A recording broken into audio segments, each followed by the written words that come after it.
Cuando estudiamos las Escrituras, nos encontramos con que existe una enseñanza de Jesús que a veces no está del todo claro para muchas personas.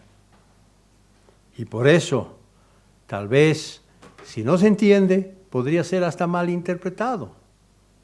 Abramos nuestras Biblias y pasemos directamente al libro de Juan para leer a qué escritura me estoy refiriendo.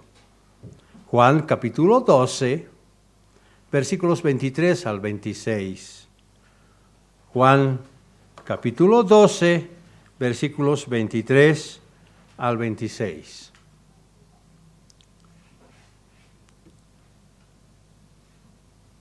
Jesús les respondió diciendo: ha llegado la hora para que el Hijo del Hombre sea glorificado.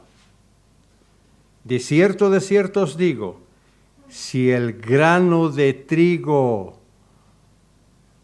no cae en la tierra y muere, queda solo. Pero si muere, lleva mucho fruto.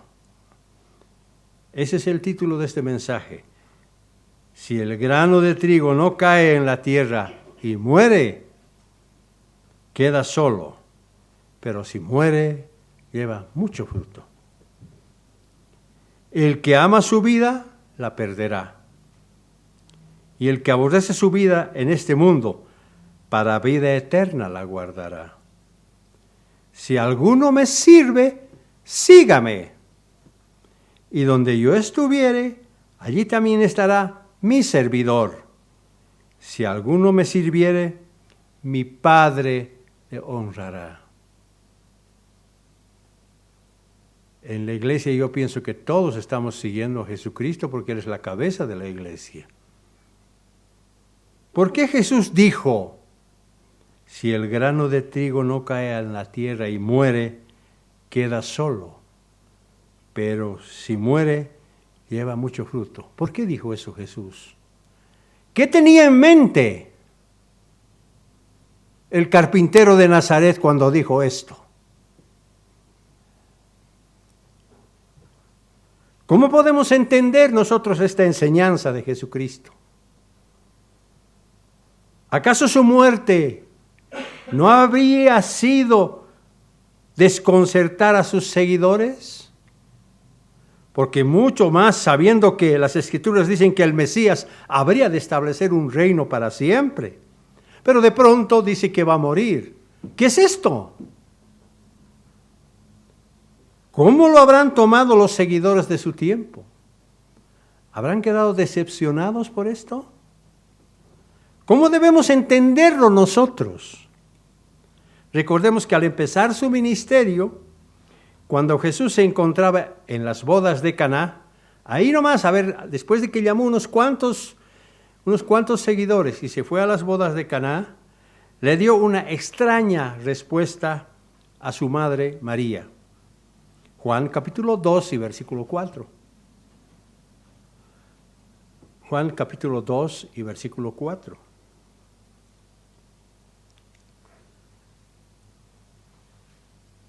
Juan capítulo 2, versículo 4. ¿Qué le dijo Jesús a María? Jesús le dijo, ¿qué tienes conmigo, mujer? Aún no ha venido mi hora. Aún no ha venido mi hora. Esto dijo Jesús porque recién estaba empezando su ministerio terrenal. Lo mismo ocurrió un poco más adelante. Vayamos a Juan capítulo 7 y versículo 30. Juan capítulo 7 y versículo 30. ¿Qué registra Juan? Juan capítulo 7, versículo 30. Dice, entonces procuraban prenderle, pero ninguno le echó mano, porque aún no había llegado su hora. Otra vez encontramos la misma explicación, aún no había llegado su hora. Y en Juan capítulo 8 y versículo 20 encontramos una escritura muy similar. Juan capítulo 8 y versículo 20. Juan capítulo 8, versículo 20. Dice: estas palabras habló Jesús en el lugar de las ofrendas, enseñando en el templo, y nadie le prendió, porque aún no había llegado su hora. Sin embargo, cuando el tiempo se estaba por cumplir, Juan escribió. Juan 13, versículo 1, capítulo 13, versículo 1 de Juan. Dice, Juan capítulo 13, versículo 1. Antes de la fiesta de la Pascua, sabiendo Jesús que su hora había llegado, ahora ya es diferente, ¿verdad? Sabiendo que su hora había llegado, para que pasase de este mundo al Padre, como había amado a los suyos que estaban en el mundo, los amó hasta el fin. Juan capítulo 17, versículo 1. Vayamos avanzando un poquito más. Juan capítulo 17 y versículo 1.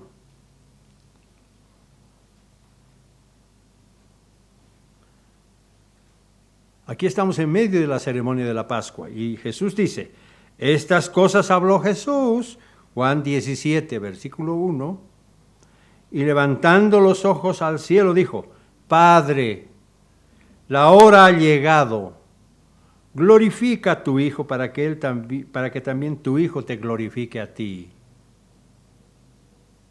Y cuando Jesús estuvo enfrente de los principales sacerdotes, de los jefes de la guardia del templo, de los ancianos que habían venido a capturarlo, les dijo, habiendo estado con vosotros cada día en el templo, no extendisteis las manos contra mí, mas ahora es vuestra hora y la potestad de las tinieblas.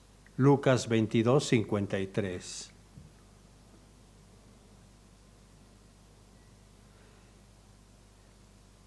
Jesús habló de la hora en que debía ser entregado, pero sabiendo lo que iba a ocurrir, con mucha anterioridad fue preparando a sus discípulos para que cuando llegue el momento ellos estén preparados y sepan qué es lo que estaba pasando. Su maestro les explicó a través de un símil y una metáfora las razones de por qué él habría de ser quitado en medio de ellos, y principalmente enseñándoles los motivos de por qué su muerte era necesaria. El grano de trigo tiene que caer en la tierra y morir. Todos sabemos que cualquier semilla que cae en tierra fértil tiene que morir para que pueda germinar y de ella nacer una nueva planta que lleve mucho fruto. Proceso, es un proceso. Vale decir que cuando se siembra en buena tierra, la semilla se degrada y no se la puede ver, porque parece que desaparece. Sin embargo, este proceso da inicio al nacimiento de una nueva vida. Y poco tiempo después empieza a brotar una planta de la semilla muerta. Vayamos entendiendo el proceso, por favor. Y siendo este un proceso muy importante, Jesucristo continuó explicándoles a sus discípulos. Marcos capítulo 4, versículos 26 al 29. Marcos capítulo 4, versículos 26 al 29.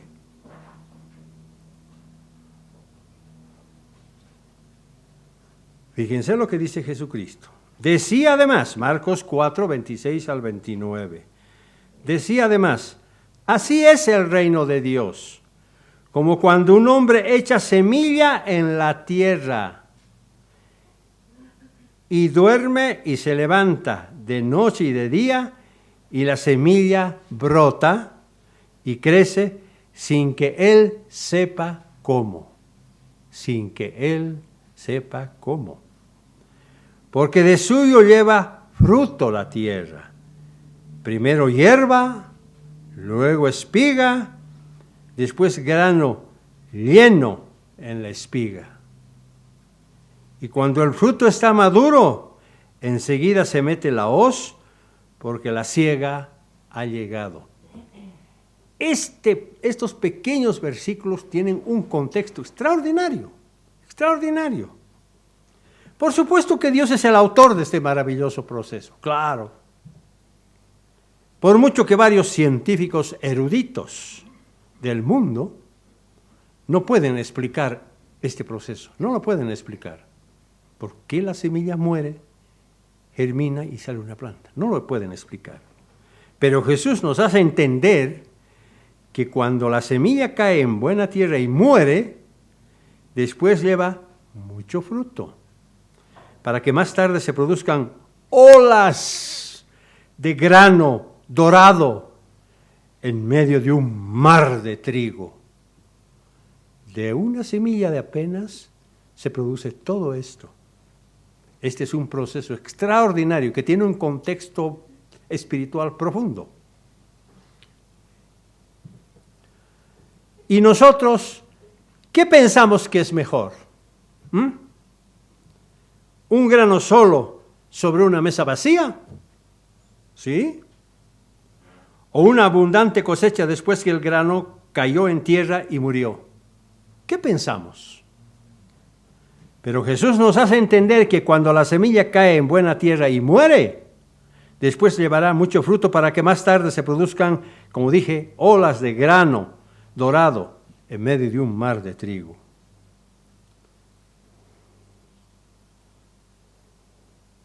Nos damos cuenta entonces que la muerte del grano de trigo es indispensable y necesaria. De otra manera el grano se secaría con el tiempo y después ya no serviría para nada, porque en tal caso habría perdido todo el poder de su fecundidad. Jesucristo estableció esta metáfora con relación a sí mismo, con relación a sí mismo. Por esa razón Cristo tuvo que morir. Por eso Él vino al mundo para dar su vida y que gracias a ella pudo producir después abundante fruto. Por eso dijo, yo pongo mi vida para volverla a tomar. Jesús necesitaba explicar a sus discípulos y por extensión a nosotros como parte del grupo de los discípulos las consecuencias que tendría su muerte. Mateo capítulo 16 y versículo 21. Mateo capítulo 16 y versículo 21.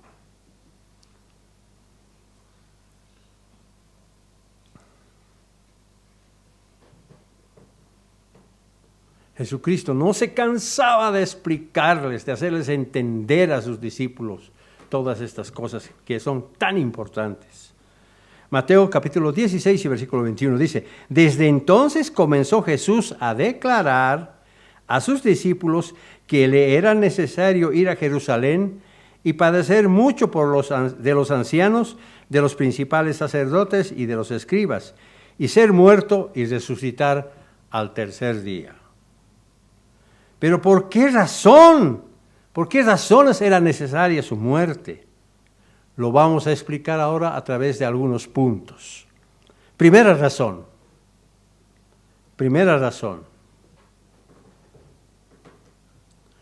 Su muerte era necesaria para cumplir lo que estaba escrito de él desde mucho antes en la ley de Moisés, en los profetas y en los salmos. Lucas capítulo 24, versículos 44 al 48. Lucas capítulo 24, versículos 44 al 48. Su muerte era necesaria para cumplir lo que estaba escrito de él en la ley de Moisés, en los profetas y en los salmos. Lucas 24, 44 al 48 dice, y les dijo, estas son palabras que os hablé estando aún con vosotros, que era necesario que se cumpliese todo lo que está escrito de mí en la ley de Moisés, en los profetas y en los salmos. Entonces les abrió el entendimiento, porque se necesita entender. Les abrió el entendimiento para que comprendiesen las Escrituras. Y les dijo, así está escrito. Y así fue necesario que Cristo padeciese y resucitase de los muertos al tercer día. Y que se predicase en su nombre el arrepentimiento y el perdón de pecados en todas las naciones, comenzando desde Jerusalén. Fíjese, en todas las naciones, comenzando desde Jerusalén. Ya sabemos que el reino de Dios comienza con un grano muy pequeñito, muy pequeñito. Y vosotros, dice, sois testigos de estas cosas. Lo que iba a acontecer con él, de ninguna manera fue producto de una mera casualidad, no. O de una contingencia inesperada, tampoco.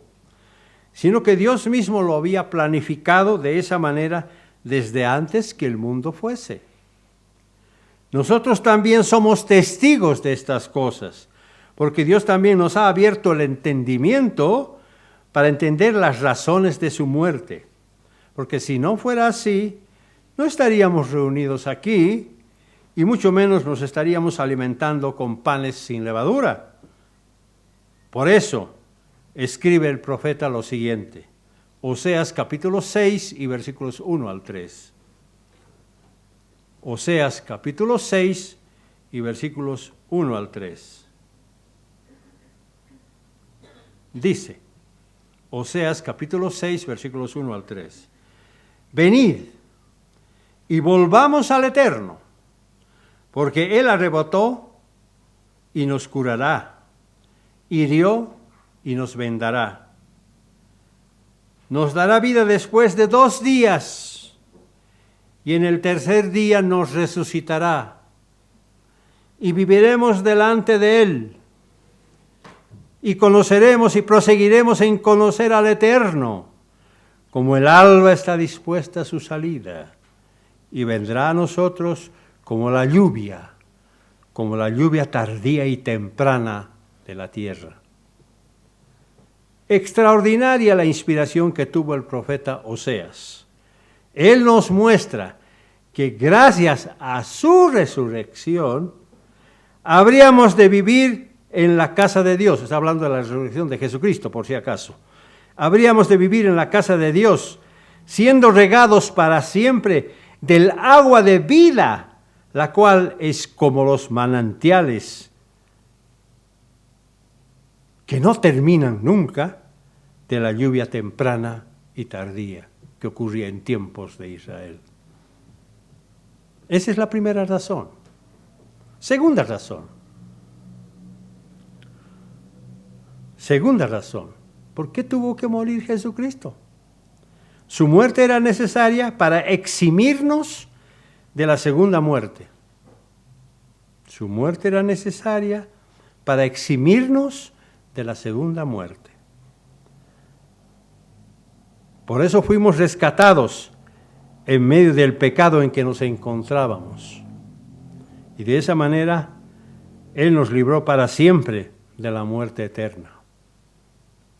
Él ya hizo su trabajo, ahora nos corresponde a nosotros aplicar los principios, seguir ese camino de vida que Dios nos ha trazado a través de Jesucristo.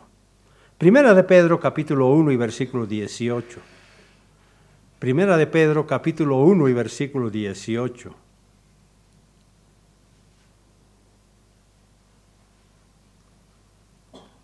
Primera de Pedro, capítulo 1 y versículo 18. Dice,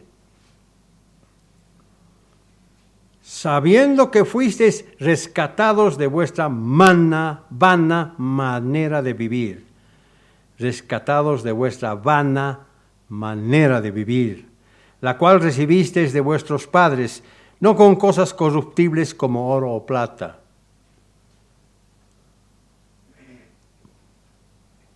Es decir, que la liberación del esclavo del pecado no se puede lograr pagando un precio material, no, sino mediante el sacrificio supremo de Cristo. Es lo único que nos puede salvar. Por eso Jesús nos muestra que su venida al mundo tuvo un claro objetivo y un claro propósito. ¿Cuál fue ese? Mateo capítulo 20, versículo 28.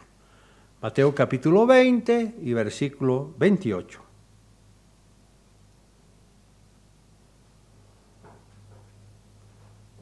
Mateo capítulo 20, versículo 28. Dice, como el Hijo del Hombre no vino para ser servido, sino para servir, y para dar su vida en rescate de muchos. ¿Quién nos rescató del mundo? Jesucristo. Su Padre nos llamó y Jesucristo nos rescató. Él vino a rescatarnos lo que prácticamente ya estaba perdido. Y por eso Él inmediatamente luego nos trajo a su iglesia, a la congregación de los primogénitos, a la congregación de los santos, a las primicias del reino. Ahí estamos ahora todos nosotros, la cual es el lugar donde se encuentran sus redimidos, sus rescatados, quienes vienen luchando contra la corriente de este mundo, como salmones vivos que van saltando en contra de la corriente, para morar en la casa de Dios para siempre. Eso somos. Por eso Pablo continúa proveyéndonos más de sus enseñanzas. Romanos capítulo 3, versículo 24 al 27. Romanos capítulo 3, versículo 24 al 25. Romanos 3, versículo 24 al 25. Dice, siendo justificados. ¿Cuánto nos costó ser justificados? Nada. Por eso dice, siendo justificados gratuitamente por su gracia, mediante la redención que es en Cristo Jesús, a quien Dios puso como propiciación por medio de la fe en su sangre para manifestar su justicia, a causa de haber pasado por alto en su paciencia los pecados pasados. ¡Qué terrible! Ya sabemos que Dios odia el pecado, que cuando se hacían los sacrificios por el pecado y por la culpa, Dios no los quería escuchar, que cuando Jesucristo murió clavado en la cruz tampoco se desentendió de él. Por eso Jesucristo dijo entonces, lama, lama, sabactaní, ¿por qué me has abandonado, Dios mío? Porque Dios odia el pecado. Primera de Timoteo 2:6. Primera de Timoteo 2:6. Nos aclara un poquito más todavía. Claro, ¿quién era el maestro? El apóstol Pablo. ¿Quiénes eran los discípulos? Timoteo y Tito. Y a Timoteo le dice en 1 Timoteo 2:6, el cual se dio a sí mismo en rescate por todos, de lo cual se dio testimonio a su debido tiempo.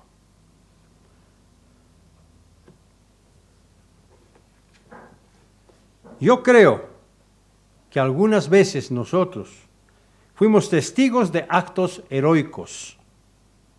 Cuando una persona de pronto, en forma valiente, se enfrenta al peligro tratando de rescatar a un grupo de personas que estaban en grave peligro de muerte. Y cuando logra salvarlas, de pronto el que muere más bien es el que trató de rescatar y salva a las otras personas que salen con vida. Y el que trató de rescatarlas muere.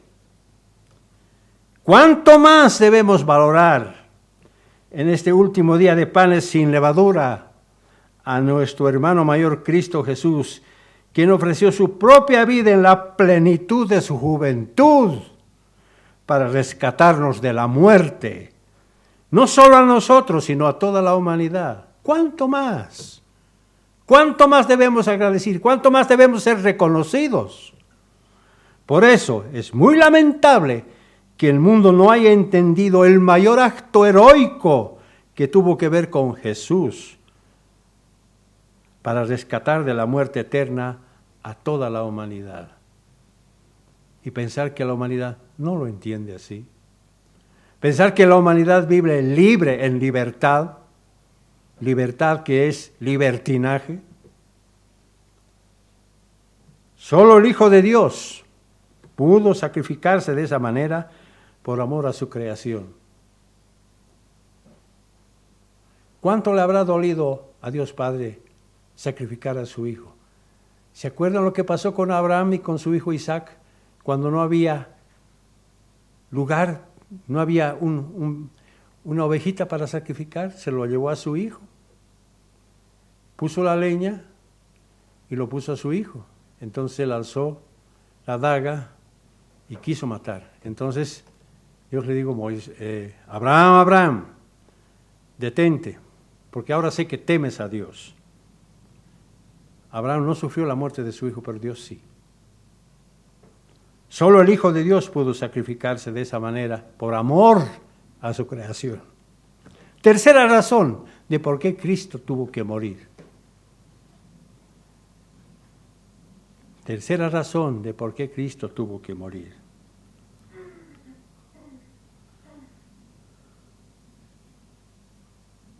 Su muerte necesaria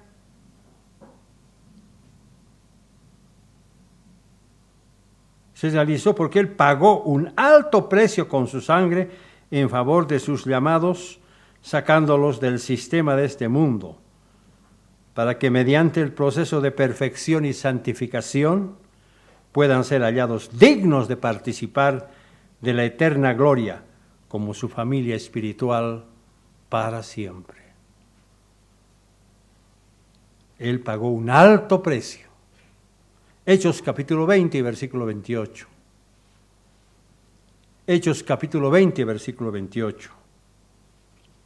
Dice, Hechos 20, versículo 28.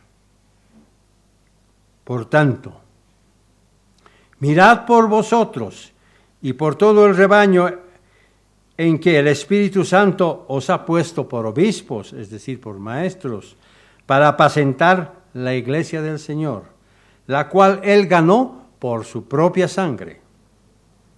Por esa razón, Pablo más tarde escribió en 1 Corintios, capítulo 7 y 23, lo siguiente.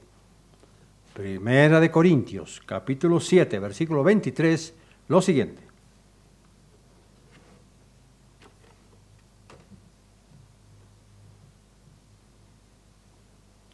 Por precio, 1 Corintios 7, 23, por precio fuisteis comprados.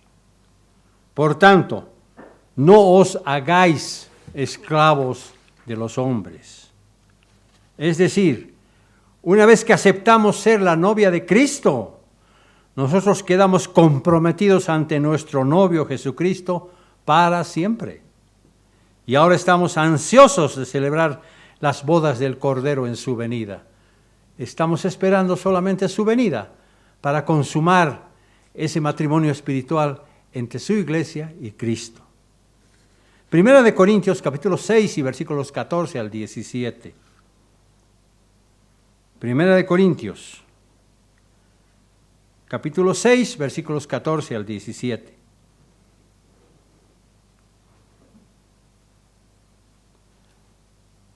Primera de Corintios 6, versículos 14 al 17. Y Dios, que levantó al Señor, también a nosotros nos levantará con su poder. Está hablando de nuestra resurrección. ¿No sabéis que somos cuerpos, que vuestros cuerpos son miembros de Cristo? ¿No sabéis que vuestros cuerpos son miembros de Cristo? ¿Quitaré pues los miembros de Cristo y los haré miembros de una ramera? De ningún modo. ¿O no sabéis que el que se una a una ramera es un cuerpo con ella? Porque dice, los dos serán una sola carne. Pero el que se une al Señor, un espíritu es con él. Un espíritu es con él. Cuarta razón de por qué Jesucristo tuvo que morir. Su muerte era necesaria porque gracias a ella, desde entonces Dios está llevando muchos hijos a la gloria. Si Jesucristo no hubiera muerto, no hubiera estado trayendo muchos hijos a la gloria, no. Pero gracias a su muerte necesaria, ahora está llevando muchos hijos a su gloria. Hebreos capítulo 2 y versículo 10. Hebreos capítulo 2 y versículo 10.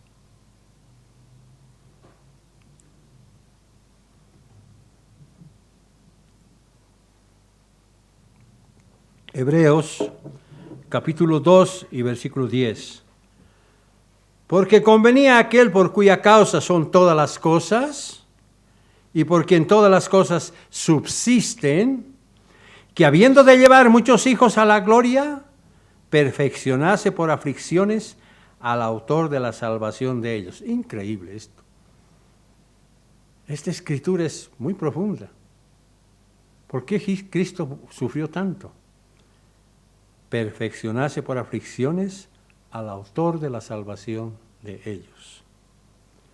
Por esa razón, Jesucristo utilizó el grano de trigo comparando con dos cosas diferentes como un símil, luego afirmando una relación de identidad a través de una metáfora. Se trata de una comparación de vital importancia, la cual nos enseña las razones de la muerte de nuestro Redentor Cristo Jesús. Debemos entenderlo. La semilla que nos identifica, ¿es la misma o es otra? Y ahora, ¿cómo podemos aplicar nosotros el principio de la semilla que cae en buena tierra para llevar mucho fruto después? Sabemos que no tenemos posibilidad de retornar al mundo, pero si alguno de todas maneras lo hace, es como que estaría pisoteando su sangre derramada y despreciando la obra redentora de Jesús. ¿Nos podemos volver al mundo? No. Por eso debemos entender que Jesucristo ya no se va a volver a crucificar por una persona por su necio proceder. Jesucristo vino una sola vez, nada más. Y ahora la responsabilidad es nuestra. Hebreos capítulo 10, versículos 26 al 31. Hebreos capítulo 10, versículos 26 al 31. Fíjense, esta escritura está dedicada a las personas que se alejan de Dios, son más o menos tibios, fríos, a veces calientes, etc. ¿Qué dice de ellos? Porque si pecáramos voluntariamente después de haber recibido el conocimiento de la verdad, ya no queda más sacrificio por los pecados, sino una horrenda expectación de juicio y de hervor de fuego que ha de devorar a los adversarios. El que viola la ley de Moisés por el testimonio de 2 o 3 testigos muere irremisiblemente. ¿Cuánto mayor castigo pensáis que merecerá el que pisoteare al Hijo de Dios y tuviere por inmunda la sangre del pacto en la cual fue santificado e hiciere afrenta al Espíritu de gracia? Pues conocemos al que dijo: mía es la venganza, yo daré el pago, dice el Señor. Y otra vez el Señor juzgará a su pueblo. Versículo 31. Horrenda cosa es caer en manos del Dios vivo. Al haber aceptado las condiciones para la salvación, Jesús dijo: y el que no toma su cruz y sigue en pos de mí, no es digno de mí. Desde ese momento, cada uno de sus comprometidos le pertenecen solamente a Él. Le pertenecemos solamente a Él. Ya no somos de nosotros mismos. Primera de Corintios 6:20. Primera de Corintios 6:20. Las Escrituras, vez tras vez, nos van aclarando estos conceptos tan importantes. Primera de Corintios capítulo 6, versículo 20. Dice: porque habéis sido comprados por precio. Glorificad pues a Dios en vuestro cuerpo y en vuestro espíritu, los cuales son de Dios. Vuestro cuerpo y vuestro espíritu, los cuales son de Dios. Ya había manifestado unas semanas antes, ¿podemos nosotros dañar a un miembro de la iglesia? ¿Podemos ocasionarle un daño a un miembro de la iglesia? Por favor. Si lo hacemos, estamos dañando a Jesucristo mismo. Y si lo hacemos a Jesucristo, estamos dañando al Padre. No podemos hacer eso. Es decir, necesitamos poner en práctica todos estos principios espirituales, tal como ahora lo venimos haciendo cuando comemos panes sin levadura. Por supuesto, sabemos que cuando resucitemos de la muerte física, por favor, entiéndame ahora bien, sabemos que cuando resucitemos de la muerte física, inmediatamente vamos a ser transformados en un abrir y cerrar de ojos en hijos espirituales renacidos de Dios. Esta maravillosa transformación tendrá lugar para todos los que hayan muerto en la fe y también para aquellos fieles que todavía se encuentren vivos en el momento en que Jesucristo venga. Primera de Tesalonicenses capítulo 4, versículos 16 al 17. Primera de Tesalonicenses capítulo 4, versículos 16 al 17. Estas escrituras confirman nuestra fe. Dice, porque el Señor mismo, Primera de Tesalonicenses 4, 16 al 17, porque el Señor mismo con voz de mando, con voz de arcángel y con trompeta de Dios, descenderá del cielo y los muertos en Cristo resucitarán primero. Luego nosotros, los que vivimos, los que hayamos quedado, seremos arrebatados juntamente con ellos en las nubes. ¿Se fijaron? No van a ser los vivos los que van a ir delante, sino los que murieron, que resucitarán como cuerpos espirituales. Y los que estuvieron vivos irán detrás de ellos, levantándose, porque ya fueron transformados. Ya las leyes físicas ya no les pueden ya afectar. Por eso se levantan. Por eso tienen poder de levantarse.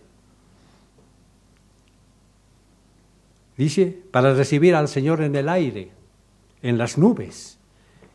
Y así estaremos siempre con el Señor cuando bajemos todos hasta Jerusalén. Y como dice el profeta Zacarías, Jesús pondrá sus pies en el monte de los olivos. Y ahí empezará entonces a morar en la ciudad del gran rey. Y ahora Pablo se refiere a nosotros con un mensaje de esperanza, relacionándonos con otras semillas que mueren. Voy a repetir. Y ahora Pablo se refiere a nosotros con un mensaje de esperanza, relacionándonos con otras semillas que mueren.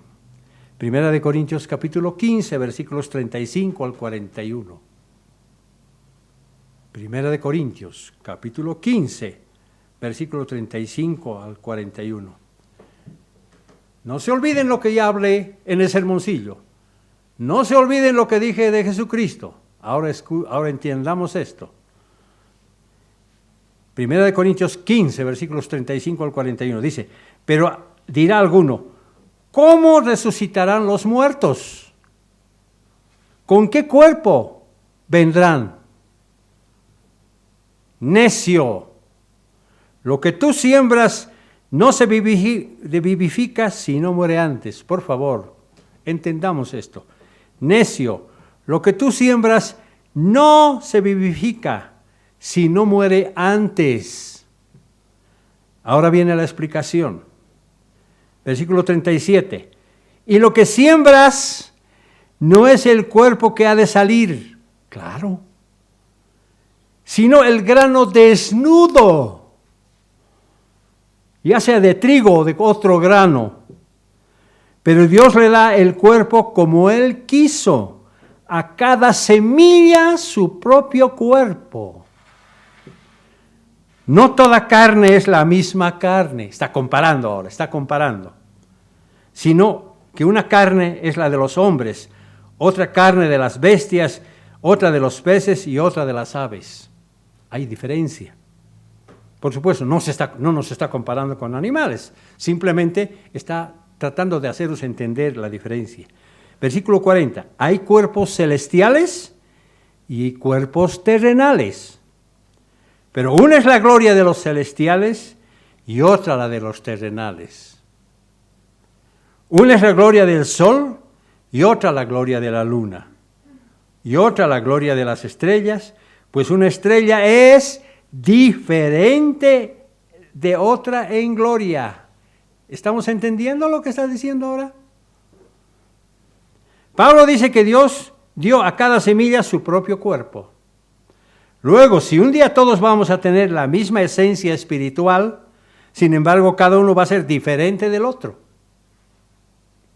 Pablo nos da otra excelente explicación de lo que necesitamos memorizar, de lo que necesitamos entender. Versículo 42 de 1 Corintios 15. Así también es la resurrección de los muertos. Fíjense, así también es la resurrección de los muertos. Se siembra en corrupción, resucitará en incorrupción. Se siembra en deshonra, resucitará en gloria. Se siembra en debilidad, resucitará en poder. Yo aquí agregaría algo más, diría yo, se siembra en lamento, resucitará en alegría.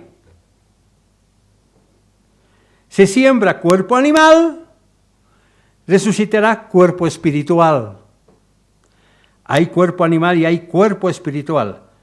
Así también está escrito, fue hecho el primer hombre Adán, alma viviente, y el postrer Adán, espíritu vivificante. Dos esencias completamente distintas. Mas lo espiritual no es primero, sino lo animal. Luego, lo espiritual. Por eso ahora somos seres físicos. ¿Qué vamos a hacer? Seres espirituales. ¿Pero qué? ¿Qué nos está diciendo? Dios le dio acá el cuerpo como Él quiso. A cada semilla su propio cuerpo. A cada semilla su propio cuerpo. Es decir, que Pablo nos compara con un grano de semilla, que al morir se siembra en deshonra y debilidad para resucitar en poder y gloria. Se siembra cuerpo animal, resucitará cuerpo espiritual. Jesucristo utilizó para consigo mismo un símil con el grano de trigo, y algo parecido también se ha establecido para cada uno de nosotros. Por eso tenemos que morir, hermanos. Versículo 50. Pero esto digo, hermanos, que la carne y la sangre no pueden heredar el reino de Dios. Por ahí he escuchado decir, mire usted, yo ya estoy en el reino. Sí, qué bien. Si ese es el reino, yo no quiero estar en ese reino que está usted. Yo busco otro, diferente. Ni la corrupción hereda la incorrupción. Como seres carnales, hermanos, no podríamos ver a Dios. No podríamos ver a Jesucristo. Porque Él es una fuente de energía poderosa. Sus ojos son como llamas de fuego, sus pies como bronce bruñido. Y apenas nosotros lo podríamos ver, quedaríamos ciegos en el instante. Para ver a Jesús y a Dios tenemos que ser transformados en su misma esencia. Entonces sí lo vamos a ver. Y aquí os digo un misterio, versículo 51. No todos dormiremos, pero todos seremos transformados. Está dando una relación con 1 de Tesalonicenses 4:17. Es lo mismo, está hablando de lo mismo. En un momento, en un abrir y cerrar de ojos, a la final trompeta, porque se tocará la trompeta, y los muertos serán resucitados incorruptibles, y nosotros seremos transformados. Porque es necesario que esto corruptible se vista de incorrupción, y esto mortal se vista de inmortalidad. Y cuando esto corruptible se haya vestido de incorrupción, y esto mortal se haya vestido de inmortalidad, entonces se cumplirá la palabra que está escrita: sorbida es la muerte en victoria. Volvamos a leer una vez más, por favor, 1 Corintios 15, 35 al 38. Vuelvo a leer esto porque tiene que quedarnos claro. Pero dirá alguno, ¿cómo resucitan los muertos? ¿Con qué cuerpo vendrán? Necio, lo que tú siembras no se vivifica si no muere antes. Y lo que siembras no es el cuerpo que ha de salir, sino el grano desnudo, ya sea de trigo o de otro grano. Pero Dios le da al cuerpo como Él quiso y a cada semilla su propio cuerpo. Es decir, que cuando morimos somos asimilados a un grano de desnudo que muere, porque lo que venimos sembrando en esta vida no vive si no muere antes. ¿Entienden? Por tanto, al resucitar podremos cosechar los frutos que fuimos sembrados mediante nuestras obras en esta vida. Ahí está. Ahí está. Muchas veces dijimos que debemos sembrar con buenas obras para cosechar después. ¿Y cuándo vamos a cosechar lo que sembramos? Cuando resucitemos como seres espirituales. He aquí la prueba. Gálatas capítulo 6 y versículo 8. Gálatas capítulo 6 y versículo 8. Gálatas capítulo 6 y versículo 8 dice: porque el que siembra para su carne, de la carne segará corrupción. Mas el que siembra para el Espíritu, del Espíritu segará vida eterna. Todo está relacionado. Todo está casado, está relacionado. Esto tiene mucha relación con las palabras de Jesucristo, cuando en medio de los escritos del apóstol Juan dijo: he aquí que yo vengo pronto y mi galardón conmigo, para recompensar a cada uno según sea su obra. ¿Cuándo nos va a recompensar? ¿Cuándo Jesucristo va a ver nuestra obra? ¿Cuándo va a ver los frutos de nuestro trabajo? Cuando Jesucristo venga. Entonces, las semillas que fueron sembradas en medio de deshonra, resucitarán en medio de la cosecha con buenos frutos, producto de las buenas obras. Será cuando Jesucristo entregue a cada uno el galardón que se merezca, de acuerdo a lo que haya hecho en esta vida. Luego el profeta Isaías nos muestra cómo Dios nos honrará por haber sido fieles hasta la muerte. ¿Cómo nos va a honrar Dios? Isaías capítulo 61, versículos 9 al 11. Isaías 61, versículos 9 al 11. Dice: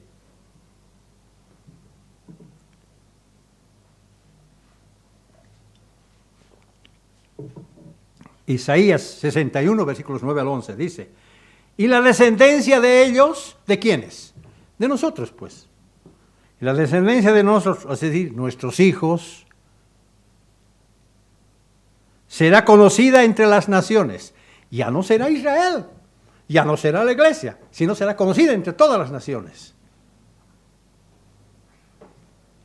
Y sus renuevos en medio de los pueblos. Renuevos.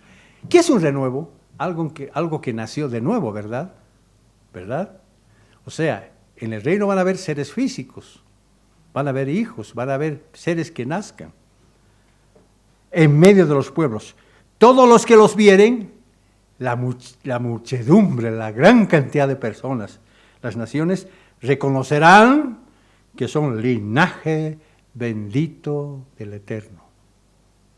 Así nos van a ver a nosotros, si nosotros calificamos, por supuesto. Versículo 10. En gran manera me gozaré en el Eterno, mi alma se alegrará en mi Dios, porque me vistió con vestiduras de salvación. Me rodeó con manto de justicia, como a novio me atavió y como a novia adornada con sus joyas. Hermanos, el premio que nos espera es increíble. Porque como la tierra produce su renuevo y como el huerto hace brotar su semilla, así el Eterno hará brotar justicia y alabanza delante de todas las naciones. Isaías 62, versículos 2 al 3.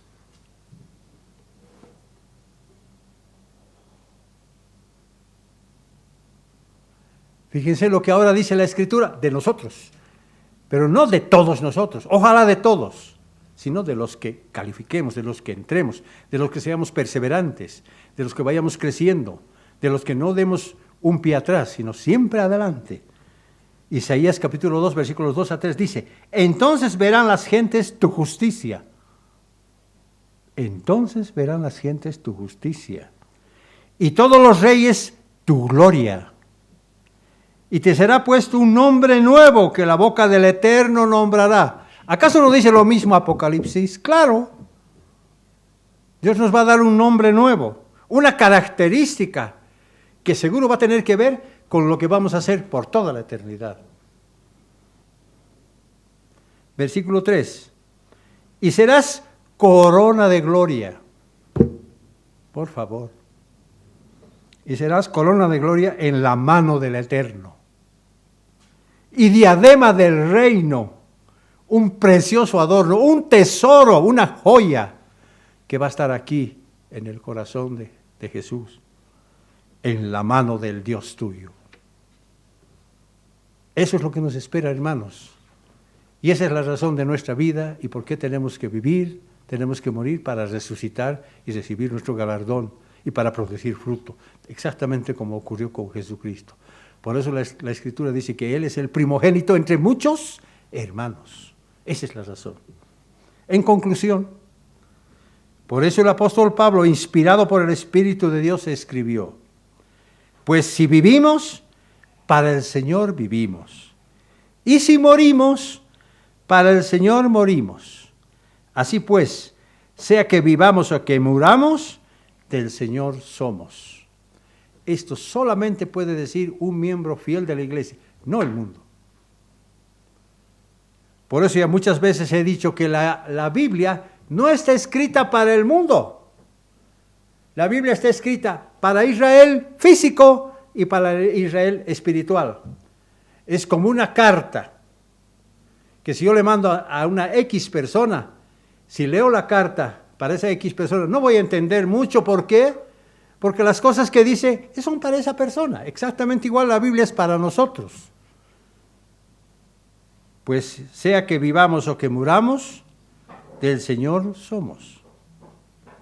Al finalizar este día de la fiesta de panes sin levadura, mantengamos en nuestra mente y meditemos en las enseñanzas que Jesús nos va haciendo entender a nosotros y también a Israel como granos desnudos que necesitan morir para cosechar frutos abundantes en medio del premio de su grandiosa salvación.